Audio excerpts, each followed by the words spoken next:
ఏ fish అయినా పెంచుకోవాలన్నా కొనుక్కునే ముందే వాటి గురించి తెలుసుకోవడం అనేది చాలా ముఖ్యం.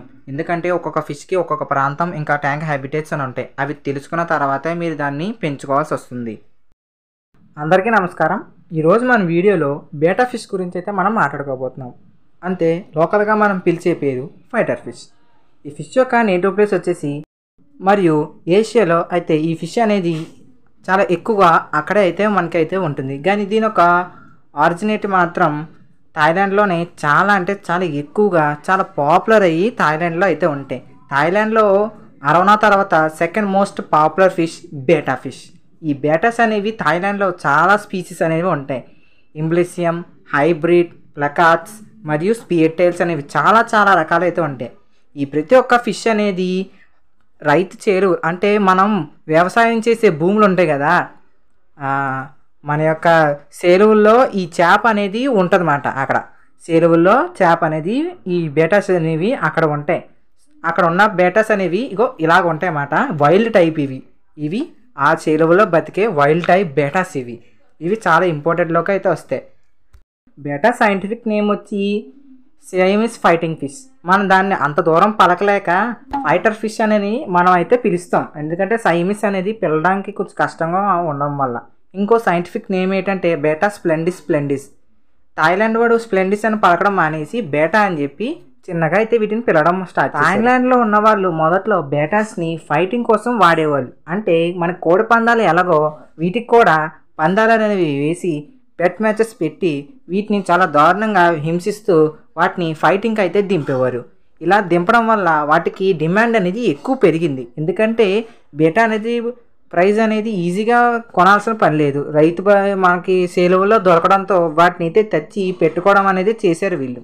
ఇంకా అలాగా ఒకదానికొకటి టెయిల్ డ్యామేజెస్ అని అవుతాయి. ఎందుకంటే ఒక బేటా మెయిల్ అనేది ఒక్కసారి ఎదురుపడిని అంటే ఈ రెండిట్లో ఏదో ఒకటి చచ్చేంత వరకు దెబ్బలాడుతూనే ఉంటాయి. ఇన్ఫ్యాక్ట్ ఒకవేళ ఎదురున్న బేటా అనేది చనిపోయినా ఆ శవాన్ని కూడా వదలదు. అలా దెబ్బలాడుకునే ఫిషెసే. ఇంకా ఒకవేళ ఆ బేటా అనేది ఇంకో బేటా అనేది ఫైట్ అయినప్పుడు విన్ అవుతుంది కదా, ఆ బేటాకు కూడా ఇన్ఫెక్షన్స్ అనేవి వచ్చి చనిపోతుంది దెబ్బలు అనేవి తట్టుకోలేక. సో ఇలాగా due to the animal cruelty beta fights అనేవి బ్యాన్ చేశారు. ఎందుకంటే ఇది చాలా క్రూషియల్గా అయితే ఉంది. జంతు హింస పాల్గొనకూడదు అని చెప్పి ఈ యొక్క బేటాస్ని వాళ్ళైతే ఫైట్స్ అనేవి బ్యాన్ చేశారు. అలా బ్యాన్ చేసి బేటాస్కి ఇంకొక ఫైట్స్ అనేది పెట్టారు. అదే బ్యూటీ కాంపిటీషన్స్. అంటే బేటాస్ వాటి యొక్క బ్రీడ్స్, వాటి యొక్క సైజ్, ఇంకా వాటి యొక్క టెయిల్, ఓవరాల్ టెయిల్ బ్యూటీ వీటినన్నిటిని పరిగణించి వాటికి ప్రైజెస్ అనేది ఇస్తారు. ఇది థాయిలాండ్లో ఎప్పటి నుంచో వస్తుంది. ఆఖరికి ఇప్పటికి కూడా వస్తుంది. మీరు కావాలంటే యూట్యూబ్లో చూడొచ్చు. ఈ బేటాస్ అనేవి చాలా అందంగా అయితే ఉంటాయి. సో అలాగా వీటికి డిమాండ్ అనేది పెరగడంతో వీటిని ఫార్మింగ్ చేయడం అనేది మొదలెట్టారు. కానీ సాడ్ విషయం ఏంటంటే వీటిని ఇలాగా బాటిల్స్లో పెట్టి వీటిని అయితే ఫార్మింగ్ అనేది చేస్తారు. ఎందుకంటే బేటాస్ అనేవి కమ్యూనిటీకి అస్సలు అనుగుణమైన ఫిషెస్ కావు. ఒకటి ఎదురుపడిందంటే చచ్చిపోయేలాగా అయితే ఇవి కొట్టుకుంటాయి. ఆఖరికి శవం చచ్చిపోయినా శవాన్ని కూడా ఇంకా కొడతానే ఉంటుంది గెలిచిన ఫిష్ అనేది. అంత అగ్రెసివ్ ఫిషెస్ ఇవి. ఇంకోటి ఏంటంటే ఇలా వీటికి డిమాండ్ పెరగడంతో బ్రీడ్స్ అనేవి అంటే మంచి ఇంపోర్టెడ్ బ్రీడ్స్ అనేవి బ్రీడ్ అనేది చేసి వాటితో కాంపిటీషన్స్ అనేవి కూడా పెట్టించారు. చాలా మోస్ట్ బ్యూటిఫుల్ బేటాస్ అనేవి ఇప్పుడు ఆవిర్భవించాయి. ఇంకా వీటి టైప్స్ రకాలు అంటే జాతులు రకాలు. వీటి యొక్క టైప్స్ అనేవి గప్పీస్ కన్నా చాలా ఎక్కువ టైప్స్ అనేవి బేటాస్లో అయితే ఉంటాయి. బేటా టైప్స్ అనేవి రెండు విధాలుగా అయితే పరిగణిస్తారు. ఒకటి దాని యొక్క కలర్, ఇంకోటి దాని యొక్క టెయిల్. ఈ టెయిల్స్ అనేవి చూసుకొని అయితే మనకైతే పెడతారు. మనకి అవైలబుల్గా ఏముంటాయంటే veil tail, spear tail, double tail, round tail, delta, super delta, half moon, rose tail, crown tail, comb tail, half moon, plakats అనేవి పెద్దగా రావు. హాఫ్ మూన్స్, డెల్టాస్ అనేవి ఉంటాయి. బేటా ఫిష్ యొక్క స్పెషాలిటీస్ గురించి మాట్లాడుకుంటే చాలానే ఉంటాయి. ఫస్ట్ వీటి యొక్క ఫిన్స్. బేటాస్కి మంచి ఫిన్స్ అనేవి ఉంటాయి, పొడవైన ఫిన్స్. ఇవి చాలా యూనిక్గా అయితే వీటికి అయితే ఉంటుంది. ఇంకా ఇవి సర్కిల్ అంటే ఇలా ఫ్లేరింగ్ అంటారు అన్నమాట వీటిని. ఎప్పుడైతే మన ఒక బేటా అనేది అగ్రెసివ్ అవుతుందో లేదా ఇంకో బేటాని చూస్తుందో దాన్ని నేను పెద్దగా ఉన్నాను నిన్ను భయపెట్టడం కోసం తన రెక్కలు అనేవి ఇలా ఫ్లేరింగ్ అనేది చేస్తుంది. మరియు వీటికి వాటి యొక్క గిల్స్ అంటే గోబల దగ్గర కూడా వీటికి ఫిన్స్ లాంటివి అయితే ఉంటుంది. దీన్ని డోరింగ్ అని అంటారు. ఎప్పుడైతే బెటాక్ అనేది చాలా అంటే చాలా కోపం వస్తుందో వీటి గోబలు అనేవి చూపించి ఎదురున్న ఫిష్ని అయితే భయపడతాయి. ఇంకా మన బెటాక్ ఉన్న మంచి ఎబిలిటీ ఏంటంటే ఈ ఎబిలిటీ వల్లే ఇది first one of the most beginner fish అనేది అయిపోయింది. ఏంటంటే దీనికి లంగ్స్ అనేవి ఉండవు, లెవరెంత్ అనేది ఒక ఆర్గాన్ అనేది ఉంటుంది. సో ఇవి చాలా తక్కువ ఆక్సిజన్ వాటర్లో అయితే ఈజీగా బతకగలరు. మరియు వీటికి ఎలాంటి ఆక్సిజన్ అక్కర్లేదు, ఫిల్టర్ అనవసరం లేదు, స్పేస్ కూడా ఎక్కువ అక్కర్లేదు. చిన్న చిన్న మన బాటిల్స్లో పెట్టిన బతికేస్తుంది చేప. మరి ఇంకో స్పెషాలిటీ ఏంటంటే ఈ బేటా అనేది బబుల్ నెస్ట్ అనేది కడుతుంది. ఎవరైనా బేటాస్ పెంచుంటే ఈ బబుల్స్ అనేవి మీరు చూసుంటారు కదా, ఎంతమంది చూసారో కమెంట్ చేయండి. ఈ బబుల్స్ గురించి వేరే వీడియోలో చెప్తాను, ఇది మామూలు ఇంట్రడక్షనే. ఇంకా వీటి యొక్క బిహేవియర్, వీటి యొక్క ప్రవర్తన అయితే హైలీ అగ్రెసివ్. ఈ చేప అనేది పొట్టిగా ఇంత ఉంటుంది కానీ దీనికి ఉన్న కోపం మనం చెప్పలేం, అంత కోపం ఉంటుంది. ఈ ఫిష్ కేవలం తనకన్నా 5 times బిగ్గా ఉన్న ఫిష్ని మాత్రమే భయపడుతుంది. మిగతా చిన్నగా ఉన్న చేపలని మీరు కలిపారంటే రౌడీలాగా కొడుతుంది అట్లని. సో వాటిని అయితే పెట్టుకోకూడదు. ఇంకోటి ఏంటంటే ఈ ఫిష్ అనేది చాలా తెలివైంది. సింగిల్ డేలో చాలా ట్రిక్స్ అనేవి నేర్చుకోగల మైండ్ పవర్ అనేది దీనికైతే ఉంటుంది. ఇంకా ఇది ఫింగర్స్ అంటే మన ఫింగర్ టిప్ని చూసి ఈజీగా మన వెనకాల వస్తుంది. మనం వీటితో ఇంచక్క మనం ఆడుకోవచ్చు అన్నమాట. మన ఫింగర్ చుట్టూరు వస్తుంది, పిలిస్తే కూడా వస్తుంది, ఇది సౌండ్ కూడా వినగలదు. ఇంకా ఈ బెటా ఫిష్ అనేది చాలా అంటే చాలా హార్ట్ ఫిష్, ఈజీగా మనం అయితే పెంచుకోవచ్చు. ఇంకా జెండర్ ఐడెంటిఫికేషన్, బెటాస్లో జెండర్ ఐడెంటిఫికేషన్ అనేది చాలా ఈజీ. ఎలాగంటే మేల్ ఫిష్ అనేది చాలా పెద్దగా పెద్ద పెద్ద రెక్కలతో అయితే ఉంటుంది, కేవలం ప్లకాట్స్ తప్పించి.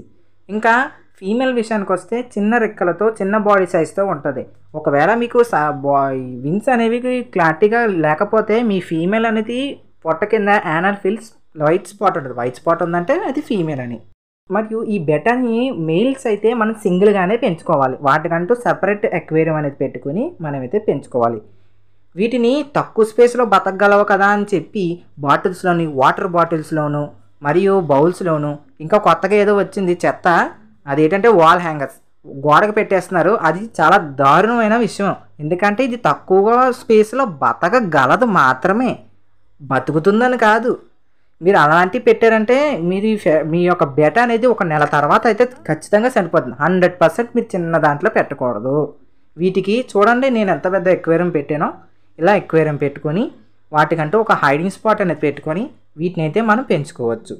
బెటాస్లో వన్ ఆఫ్ ద A+ అంటే A++ క్వాలిటీ ఏంటంటే ఎలాంటి బిగినర్ అయినా ఈ ఫిష్ అయితే పెంచుకోవచ్చు. కొంతమంది ఉంటారు కదా, నాకు ఈ పెట్స్ అనేది పెంచడం రాదు, నేను ఏది పెంచినా చనిపోతాయి, నా వల్ల కాదు బాబోయ్ అని అంటారు చూడండి. అలాంటి వాళ్ళకి ఫస్ట్ వీటిని అయితే పెంచుకోండి. One of the best beginner fish is the beta fish. ఇంకా వీటి బ్రీడింగ్ అంటే పిల్లల గురించి చూసుకుంటే బెటా బ్రీడింగ్ అనేది కొంచెం కష్టంగా అయితే ఉంటుంది. నా దగ్గర ఇలాంటి రాయల్ రెడ్ బెటా అనేది నా దగ్గర ఉండేది. ఈ బెటా అనేది నా దగ్గర ఒక పేరు అనేది ఉండేదన్నమాట. అప్పుడైతే ఇది తెచ్చుకుంటే ఇవైతే బ్రీడ్ అనేది అయినాయి. ఇదే చూస్తున్నారు కదా, ఇవి యొక్క బెటా యొక్క బ్రీడింగ్. మొత్తం ఫిషెస్లో ఇవి కొంచెం వెరైటీగా అయితే పిల్లలు అనేవి పెడతాయి. సో బెటా అనే బ్రీడింగ్ అనేది కష్టంగా అయితే ఉంటుంది. సో మీరు వాటిని పెంచగలను చూసుకోగలను అంటేనే మీరు చేసుకోవాలి. ఇప్పుడు మీరు చూస్తున్నారు కదా, పైన బబుల్ నెస్ట్ అనేది మీరు ఎంత కట్టిందో చూసవచ్చు. అది మెయిల్ అనేది కడుతుంది, ఎందుకంటే పుట్టిన బేబీస్కి రెక్కలు అనేవి ఉండవు. సో ఆ బబుల్స్లో పెడితే ఆ బబుల్స్ పట్టుకొని అవి అయితే బతుకుతాయి అన్నమాట, ఫస్ట్ 2 రోజులు 1 రోజుని. ఇప్పుడు మీరు చూసినట్టయితే మెయిల్ అనేది ఫీమేల్ని ఎలాగా పట్టుకుందో చూసారా, హక్ చేసుకున్నట్టు. ఇదే ఎంబ్రేస్ అని అంటారు ఈ ప్రక్రియని. ఇలా ఎందుకంటే మన ఫిన్స్కి మన ఒక బెటా ఫిష్కి తోక దగ్గర మక్కలు అనేవి ఉంటాయి. మనం చూడడానికి మక్కలు ఎలాగే ఉంటాయో వాటికి కూడా మక్కలు అనేవి బోన్స్ అనేవి కొంచెం బయటగా అనేవి ఉంటాయి. అదిని దాని యొక్క వీపుతో దాన్ని నొక్కడంతో మన ఫీమేల్ ఫిష్ అనేది పొట్ట అనేది నొక్కడం వల్ల ఎగ్స్ అనేవి బయటకు వస్తాయి. ఫీమేల్ ఫిష్ అనేది డైరెక్ట్గా ఎగ్స్ అనేవి పెట్టలేదు. సో మెయిల్ అనేది చాలా మస్ట్ అండ్ షుడ్ ఉండాలి. నేను పెంచిన one of the best beta ఎవరంటే ఈ వైట్ క్రాంటైల్ బెటా. ఈ బెటా అనేది చాలా అగ్రెసివ్ బెటా. నేను దీన్ని బ్రీడ్ చేద్దాం అనుకున్నాను కానీ దీనికి ఉన్న అగ్రెసివ్నెస్ వల్ల అవ్వలేదు. ప్రతి ఒక్క మెయిల్ అనేది బ్రీడింగ్కి అయితే పాసిబుల్ అయితే కాదు, ఎందుకంటే కొన్ని చాలా అగ్రెసివ్గా ఉంటాయి. మంచి పేరెంట్ అది అయితే ఉండాలి. అలాగ మంచి పేరెంట్ కాకుండా రెబల్లాగా ఉన్నదంటే అది ఖచ్చితంగా బేబీస్ని అనేది తినేస్తుంది. చూడాలి, ఫాదర్ రెస్పాన్సిబిలిటీ బ్రీడింగ్లో చాలా ఎక్కువ ఉంటుంది. మరి ఈ యొక్క బెటర్స్ అనేవి మంచి కండిషన్లో మంచి ఆరోగ్యంగా అయితే ఉండాలంటే మీరైతే పెద్ద ట్యాంక్ అనేది పెట్టుకోవాలి. పెద్ద ట్యాంక్ అన్నాను కదా, 1 feet అనే అక్కర్లేదు. నా ట్యాంక్ చూసారా, నేను దీన్ని 300 పెట్టి కొనుక్కున్నాను. దీంట్లో పెట్టి ఇంచక్క లైవ్ పెన్స్ పెట్టాను, దాన్ని దాక్కోవడానికి హైడింగ్ పాట్స్ పెట్టాను, మంచి మీల్ ఫుడ్ అనేది పెట్టాను. అలా పెట్టడం వల్ల ఈ బెటా అనేది 2 years నా దగ్గర బతికి తర్వాత అయితే చనిపోయింది. ఇది గైస్ బెటా గురించి అమేజింగ్ వీడియో. ఈ వీడియో మీకు ఖచ్చితంగా నచ్చే ఉంటుంది. సో ప్లీజ్ అందరూ లైక్ చేసి సబ్స్క్రైబ్ అనేది చేసుకుంటే ఇంకా మరింత మోటివేషన్తో మరించి వీడియోస్ అనేవి వస్తాయి. ఈ వీడియోకి ఇంత గైస్ ప్లీజ్ లైక్ చేయండి.